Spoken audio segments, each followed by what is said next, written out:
Il a promis à un lynx roux mourant qu'il protégerait son petit. Il n'aurait jamais imaginé devoir le ramener d'entre les morts pour tenir sa parole. L'aube dans le Montana était une chose douce. Elle brossait le ciel de rose et de jaune pâle. Léo Carter, 8 ans, avait grandi avec un animal sauvage dans sa maison. C'était un lynx roux. Son père l'avait trouvé, blessé et seul.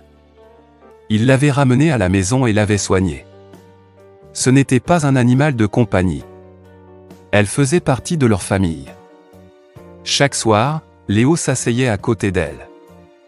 Il lui parlait à voix basse. Il parlait à son ventre rond et gonflé. Il pouvait sentir les petits coups de la vie à l'intérieur. Il fit une promesse. Il la chuchota pour qu'elle seule puisse l'entendre. « Je protégerai ton bébé, dit-il.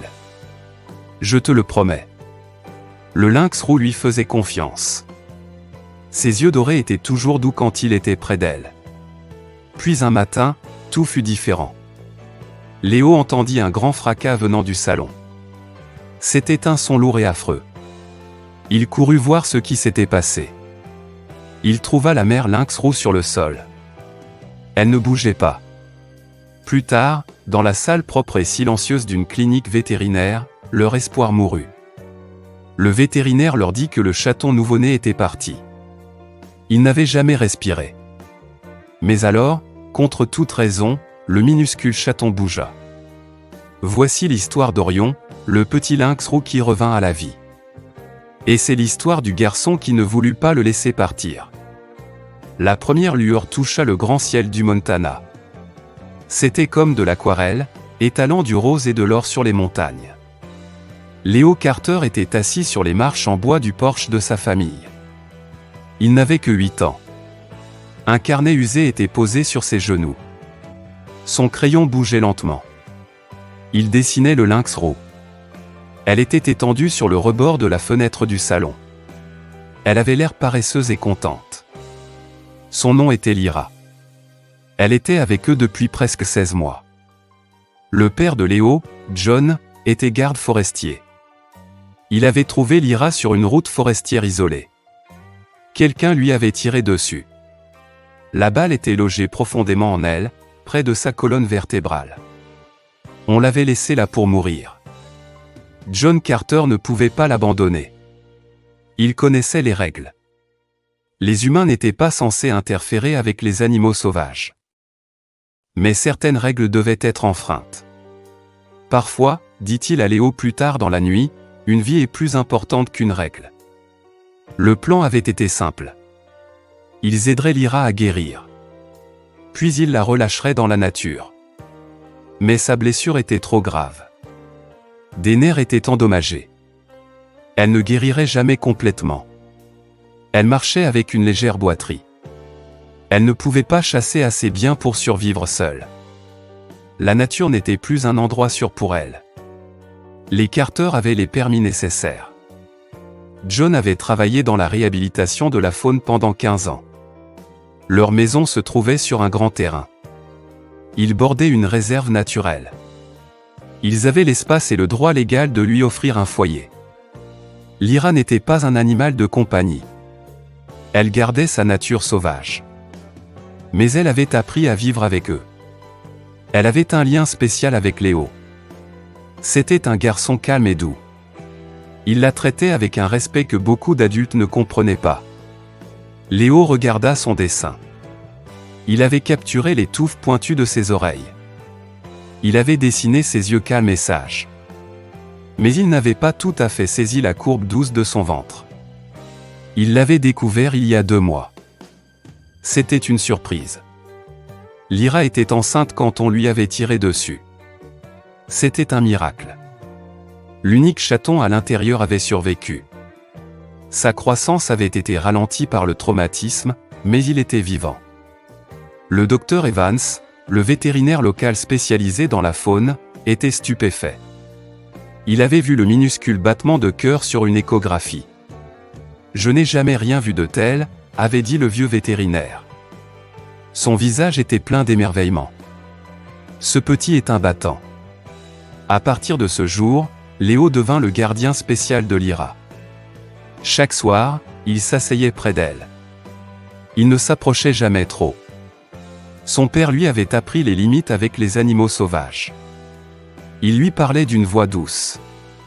Il lui lisait des extraits de ses livres de sciences. Il lui racontait sa journée à l'école. Lyra le regardait avec ses yeux ambrés à moitié clos. Le doux mouvement de son ventre qui se soulevait et s'abaissait était un rythme régulier et paisible. « Je t'aiderai à prendre soin de ton bébé », lui avait promis Léo la veille au soir. Sa voix n'était qu'un murmure. « Tu n'auras pas à être seul. » La porte de la cuisine s'ouvrit. Son père sortit sur le porche. Il tenait 2 tasses. De la vapeur s'en élevait.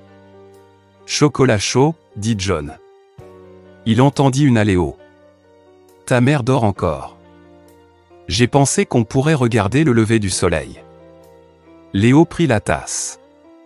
Il était reconnaissant de la chaleur. Il se décala pour faire de la place à son père. John Carter avait 42 ans. C'était un homme à l'aise en plein air. Ses cheveux bruns foncés commençaient à grisonner sur les tempes. Il y avait des rides autour de ses yeux à force de sourire. La mère de Léo, Maria, les appelait des rides du rire. Lyra était agitée cette nuit, dit Léo. Il souffla sur son chocolat chaud. Tu penses que le bébé arrive bientôt ? John prit une gorgée de sa tasse. C'est possible, dit-il. Le docteur Evans a dit que ce serait pour cette semaine. Nous avons tout préparé. Tout préparé signifiait une boîte de nidification dans l'entrée de service. Elle était remplie de couvertures douces. Il y avait une trousse de secours vétérinaire. Le numéro du docteur Evans était sur le réfrigérateur. L'ancienne blessure de Lyra rendait la naissance risquée. Ils étaient tous en état d'alerte. Ils restèrent assis en silence pendant quelques minutes. Le soleil grimpait plus haut au-dessus des pins. Au loin, une famille de cerfs prenait son petit déjeuner à la lisière des bois. Leurs oreilles tressaillaient, à l'écoute du moindre bruit provenant de la maison. La paix fut rompue. Un grand fracas vint de l'intérieur de la maison. Il fut suivi d'un cri étouffé. Le son fit se hérisser les poils sur les bras de Léo. John fut sur pied en un instant. Sa tasse fut laissée, oubliée, sur la marche du porche. « Reste ici », ordonna-t-il. Mais Léo était juste derrière lui. Il suivit son père qui se précipitait à l'intérieur. Ils trouvèrent Lyra dans le salon. Elle était sur le côté. Une petite table était renversée.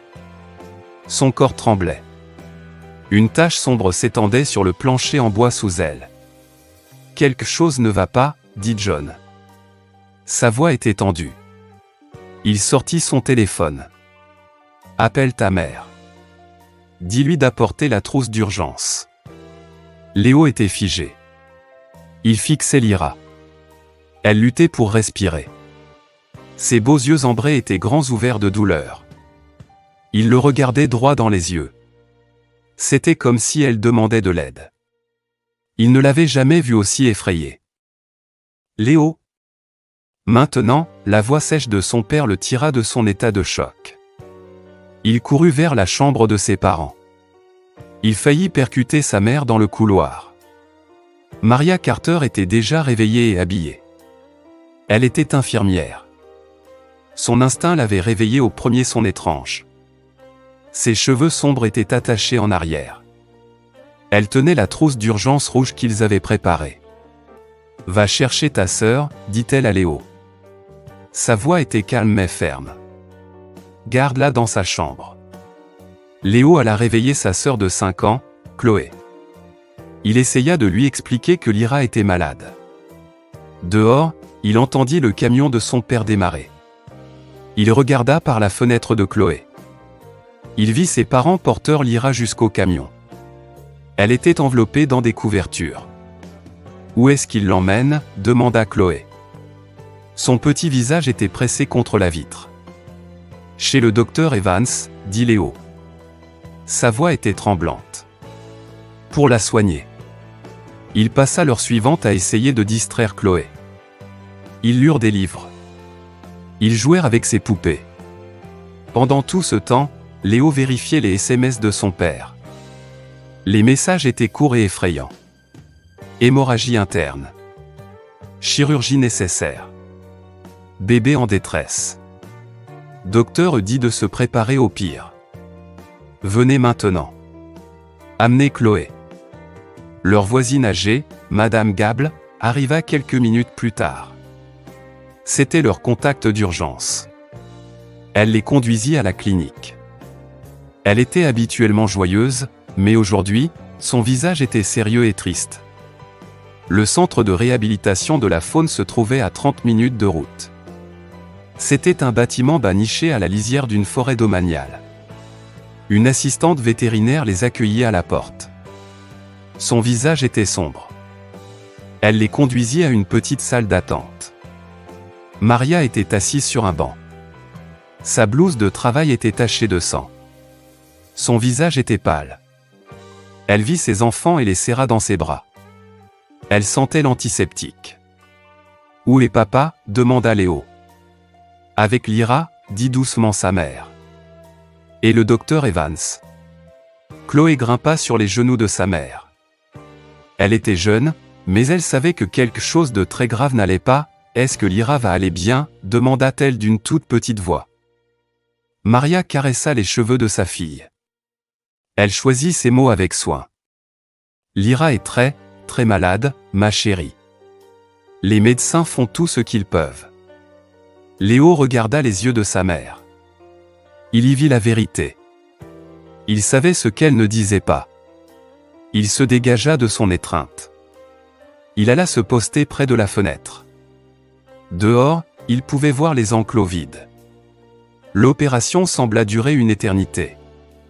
Léo fit les 100 pas dans le court couloir. Il pensait à Lyra.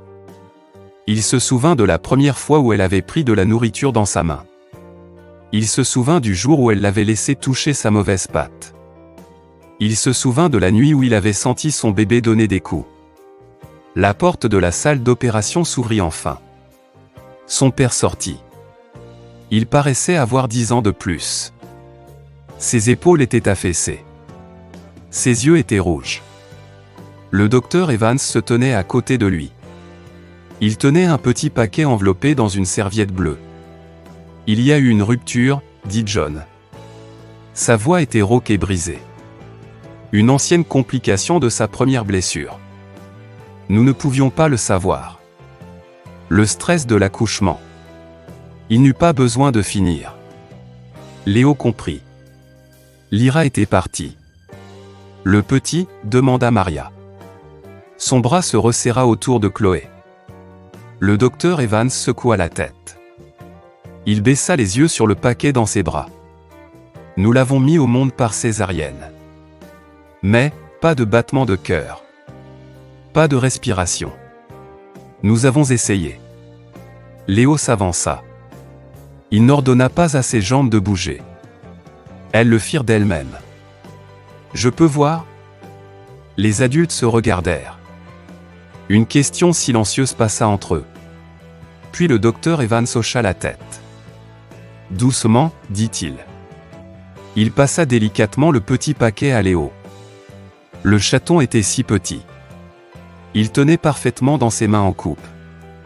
Léo pouvait voir ses minuscules oreilles, plaquées contre sa tête. Il vit de délicates moustaches. Il vit un visage parfait, en miniature. On aurait dit qu'il dormait seulement. Sa fourrure était humide et douce. Elle était de la même couleur fauve que le pelage de sa mère, avec de faibles taches qui commençaient tout juste à apparaître. Léo avait tout lu sur les lynx roux. Il savait que les nouveau-nés étaient censés peser environ 12 onces. Leurs yeux restaient fermés pendant 9 jours. Ils tétaient pendant 2 mois. Il s'était préparé à aider pour tout cela. Il avait fait une promesse à Lyra. Maintenant, il tenait le petit corps immobile et silencieux. Le chagrin l'envahit. C'était un sentiment qu'il n'avait jamais connu auparavant. Je lui avais promis, murmura-t-il. Les larmes brouillèrent sa vision. J'ai promis que je prendrais soin de toi. Les adultes se tenaient là en silence. Ils regardaient le garçon et le chaton. Léo serra le minuscule corps contre sa poitrine. Il avait vu des mères chattes porter leur chaton de cette façon. Sans réfléchir, il se mit à frotter le petit corps à travers la serviette. C'était un mouvement doux et rythmé. « Tu n'es pas seul », murmura Léo. Sa voix se brisa. « Je suis là. S'il te plaît, reviens. Ta maman te voulait tellement. » Il continua de frotter. Il continua de parler. Les larmes coulaient sur son visage. Il n'était pas prêt à dire au revoir. Pas à Lyra. Pas à cette petite vie qui n'avait jamais eu sa chance. Puis il le sentit. C'était si faible qu'il crut l'avoir imaginé. Un spasme minuscule. Un petit frisson dans le corps du chaton. Léo se figea. Il avait peur d'espérer. « Vous avez vu ça » murmura-t-il. Il leva les yeux vers le docteur Evans. Avant que le vétérinaire ne puisse répondre, un autre tremblement parcourut la petite forme. Puis, un son brisa le silence. Il était fragile et aigu. C'était un miaulement minuscule. C'était faible, mais c'était la vie. « Oh mon Dieu !» souffla le docteur Evans. Il se précipita. « C'est impossible. » Mais le chaton miaula à nouveau. Cette fois, c'était plus fort. Sa petite bouche s'ouvrit dans un bâillement. Léo vit une langue rose pas plus grande que son ongle. La pièce s'anima. On prit le chaton des bras de Léo. On le ramena en urgence dans la salle d'opération. L'équipe vétérinaire travailla rapidement pour sauver le survivant miracle. Léo resta là, sous le choc. Ses mains étaient encore courbées, comme s'il tenait toujours le précieux paquet. Il pouvait encore sentir la chaleur du petit corps contre sa peau. « Tu l'as fait » dit son père. Il s'agenouilla à côté de Léo. Ses yeux étaient grands ouverts d'émerveillement. « Léo, ce que tu viens de faire, je n'ai jamais rien vu de tel. » Quelques heures plus tard, ils furent autorisés à entrer dans l'unité néonatale. Le chaton était dans une couveuse. C'était une couveuse spéciale, conçue pour la faune prématurée. Il l'avait appelé Orion. Il était minuscule et fragile. Des fils le reliaient à des moniteurs. Le bip régulier était le son d'un miracle. « Je ne vais pas vous mentir », leur dit le docteur Evans. Son visage était sérieux. Ses chances sont encore minces. Les chatons de lynx roux aussi jeunes survivent rarement sans leur mère. Les 48 premières heures sont critiques. La famille Carter se tenait autour de la couveuse. Ils formaient un petit cercle d'espoir. Chloé pressa son nez contre le plastique transparent. Elle regardait la petite poitrine se soulever et s'abaisser. « On peut le ramener à la maison » demanda-t-elle. « Pas encore, ma chérie » expliqua Maria. « Il a besoin de soins spéciaux pour le moment. »« Mais nous le ferons » dit Léo. Sa voix était calme mais pleine de détermination. « Quand il sera assez fort. Nous l'avons promis à Lyra. » Les jours suivants furent un tourbillon. Léo se rendait à la clinique tous les jours après l'école. Il restait assis près de la couveuse d'Orion pendant des heures. Il lui parlait, comme il l'avait fait avec Lyra. Le personnel de la clinique était touché par son dévouement. Ils lui apprirent à nourrir le chaton. Il utilisait un minuscule biberon fait pour les bébés animaux. Orion devait être nourri toutes les 2 heures, jour et nuit. La famille établit un planning. John et Maria prenaient les quarts de nuit. Léo était responsable des après-midi et des soirées. Lentement, le minuscule chaton commença à prendre du poids. Ses chances s'amélioraient de jour en jour. 2 semaines après sa naissance, Orion ouvrit les yeux. Ils étaient d'un bleu vif, comme tous les chatons nouveau-nés. Un jour, il deviendrait ambré, comme ceux de sa mère. Léo était là quand c'est arrivé. Ses devoirs étaient étalés sur une table à côté de la couveuse. « Salut, toi » murmura-t-il. Les yeux d'Orion clignèrent dans la douce lumière. « Je m'appelle Léo. J'ai connu ta maman. Elle était incroyable. Et elle t'aimait beaucoup. À 1 mois, Orion fut sorti de la couveuse. Il fut placé dans un habitat spécial qui ressemblait à une tanière naturelle. Il grandissait vite. Ses taches étaient plus sombres. Ses mouvements étaient moins maladroits. Le docteur Evans convoqua une réunion de famille. Dans un monde parfait, expliqua-t-il, Orion serait élevé avec très peu de contact humain. Nous le préparerions à être relâché dans la nature. Mais, l'incita John. Il pouvait entendre l'hésitation dans la voix du vétérinaire. Mais étant donné la façon dont il est né, et comment il s'est attaché aux humains, en particulier à Léo, cela pourrait ne pas être possible. Il pourrait ne jamais avoir la peur naturelle des humains dont un lynx roux sauvage a besoin pour survivre. La signification était claire. Orion pourrait devoir vivre en captivité pour toujours. Nous avons les permis, dit John après un long silence. Nous avons l'espace. L'expérience. Le docteur Evans hocha lentement la tête. Ce serait un engagement à vie. Les lynx roux peuvent vivre 15 ans ou plus. Nous avons déjà pris cet engagement, dit fermement Léo. Envers Lyra. Et envers Orion. La décision fut prise. Orion rentrerait à la maison avec eux. Il vivrait avec les Carter, avec des contrôles réguliers du docteur Evans. Il suivrait des règles strictes pour s'assurer qu'il reste aussi sauvage que possible. 3 mois après la mort de Lyra, Orion rentra à la maison. Il n'était plus le nouveau-né fragile. C'était un chaton en bonne santé et en pleine croissance, plein d'énergie et de curiosité. John et Léo avaient construit un enclos spécial pour lui. C'était une grande zone clôturée à côté de la maison. Il y avait des rondins pour grimper, des buissons pour se cacher, et un abri chauffé pour les hivers froids du Montana. Léo passait tout son temps libre avec Orion. Il l'observait avec l'œil attentif d'un jeune scientifique. Il tenait des journaux. Il notait tout sur la croissance d'Orion, son comportement et ses étapes importantes. Le docteur Evans disait que ses notes étaient meilleures que celles de la plupart des étudiants universitaires. Au fur et à mesure qu'Orion grandissait, leur lien se renforçait. Lyra avait toujours été un peu distante. C'était un animal sauvage vivant parmi eux. Mais Orion était différent. Il recherchait activement la compagnie de Léo. Il émettait un pépiment spécial en guise de salutation lorsque Léo entrait dans son enclos. Il frottait sa tête contre la main de Léo, comme un chat domestique.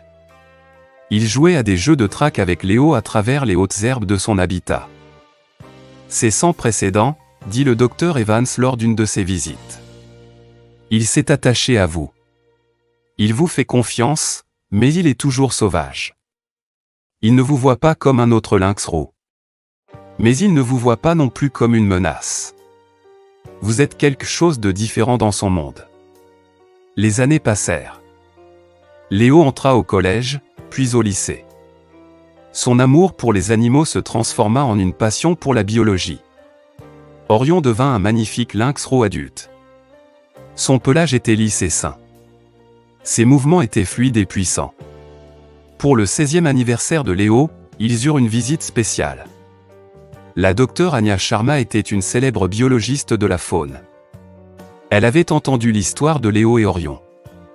Elle demanda la permission de venir et d'inclure Orion dans ses recherches. « Ce que vous avez fait ici est remarquable », dit-elle à la famille. Elle avait observé Orion pendant des heures. La plupart des prédateurs orphelins élevés par des gens deviennent trop apprivoisés. Ou ils sont trop stressés d'être en cage. Orion n'est ni l'un ni l'autre. Elle offrit à Léo quelque chose dont il n'avait fait que rêver. C'était une chance de rejoindre son programme de recherche d'été. Il travaillerait avec des lynx roux sauvages équipés de colliers de repérage. Votre compréhension du comportement du lynx roux est unique, expliqua-t-elle. Grâce à Orion, vous savez des choses que nous ne pouvons que deviner. Vous pourriez nous aider à développer de meilleures façons d'aider d'autres chatons orphelins. Cet été-là fut le premier de nombreux autres. Léo travailla avec des biologistes professionnels. Ces années avec Orion lui donnèrent une perspicacité spéciale qui fut incroyablement précieuse. Au moment où il était en terminale, il avait aidé à rédiger 2 articles de recherche. Il remporta une bourse pour étudier la biologie de la faune à l'université du Montana. Orion était toujours là pour lui. Leur lien ne fit que se renforcer alors que le lynx roux entrait dans la force de l'âge. La propriété des Carter s'agrandit également. Ils construisirent un habitat plus grand et plus naturel pour Orion. Il était relié à une section clôturée de la réserve naturelle. Orion avait maintenant près de 5 acres pour se promener, en sécurité et confiné. Pendant les années d'université de Léo, ses recherches se concentrèrent sur la comparaison du comportement d'Orion avec celui des lynx roux sauvages. Les informations qu'il recueillit aidèrent à créer de nouvelles et meilleures méthodes pour réhabiliter les prédateurs orphelins à travers le pays. Un jour d'automne frais, alors que Léo était dans sa dernière année de master, la famille se réunit sur leur propriété. C'était un jour spécial. Le département de la faune de l'État était là. Ils inauguraient un nouveau corridor faunique. C'était une bande de terre protégée qui relierait plusieurs habitats distincts. Elle permettrait aux animaux de se déplacer en toute sécurité. La plaque disait « Le corridor Lyra ». Préserver un passage sûr pour les générations futures. Les appareils photo crépitèrent. Les officiels prononcèrent des discours. Orion observait depuis son enclos. Ses yeux ambrés, si semblables à ceux de sa mère, étaient alertes et curieux. Il avait 10 ans maintenant, mais il était toujours fort et gracieux. Plus tard dans la soirée, les visiteurs étaient partis. Le soleil se couchait. Léo s'assit seul avec Orion dans le crépuscule silencieux. Le lynx roux se reposait à proximité. Il était assez proche pour que Léo entende sa douce respiration. Il gardait la distance respectueuse qui avait toujours défini leur amitié étrange et merveilleuse. « Nous l'avons fait, Orion, » dit doucement Léo. « Nous avons tenu notre promesse à Lyra. Son histoire aidera à protéger d'autres lynx roux pour des années et des années. » Les oreilles d'Orion tressaillirent. Il regarda Léo. La dernière lueur dorée du coucher de soleil se reflétait dans ses yeux. Dans ce regard, il semblait qu'il comprenait. Léo sentit la présence du courageux lynx roux qui avait tout commencé. Le court passage de Lyra parmi eux avait tout changé. Il avait changé sa vie. Il avait changé l'avenir de la conservation du lynx roux dans leur coin du monde. Certaines promesses, une fois que vous les faites, changent le monde de manière que vous ne pouvez jamais imaginer. Le minuscule chaton sans vie, placé dans les bras d'un garçon en deuil, était devenu quelque chose de plus. Il était un miracle. Il était un ami. Et il était la raison pour laquelle d'innombrables animaux sauvages auraient un avenir plus sûr. Dans l'obscurité croissante de la nature sauvage du Montana, alors que les premières étoiles commençaient à briller, cela semblait être le meilleur mémorial pour Lyra. C'était le début le plus plein d'espoir pour tout ce qui restait à venir.